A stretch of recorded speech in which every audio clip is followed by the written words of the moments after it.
அந்த ஏழையின் வீட்டில் இருந்த ஆடு அவனுடைய மேசையிலிருந்து அப்பத்தை மற்றும் திராட்சரசத்தை தெரிஞ்சிடும். 2 பேரை வளர்த்துட்டார்.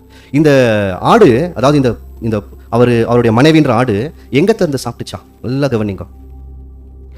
அவருடைய அவருடைய மேஜிலிருந்து அப்பத்தையும் சாப்பிட்டுச்சான். அடுத்து வேற என்ன பண்ணுச்சான்? பாத்திரத்துல இருந்து பானமும் பண்ணுச்சான். இது எங்கன்னா சொல்ல வருதா? உங்களுக்கு நல்லாவே தெரியும். இயேசு கிறிஸ்து பாத்திரத்திலிருந்து அப்பத்தை பிட்டு கொடுக்கிறார். அவர் மேஜிலிருந்து அப்பத்தை கொடுக்கிறார். என் பாத்திரத்திலிருந்து பானம் பண்ணுங்கள்னு கொடுத்தார்.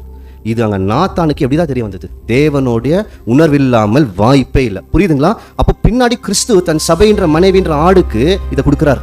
என்னுடைய அப்பத்தை என்ன பண்ணு, நீ சாப்பிடு, சாப்பிட்டினா தான் பங்கு, நான் குடிக்கிற பாத்திரத்தை நீயும் குடி, அப்படிதானே கொடுத்தாரு. இப்ப நாம கூட என்ன பண்ணி இருக்கிறோம்? அவருடைய கர்த்தருடைய பாத்திரத்துல கை வைக்கிறோமா? வைக்கிறோம். இன்னும் கூடிய சீக்கிரத்துல வரப்போகுது. நம்ம அப்ப அப்பத்தையும் நம்ம புசிக்கிறோம், அவருடைய பாத்திரத்துல என்ன பண்றோம்? கை வைக்கிறோம். இப்படிதான் அவருடைய ஆடு கூடவே இருக்கான்.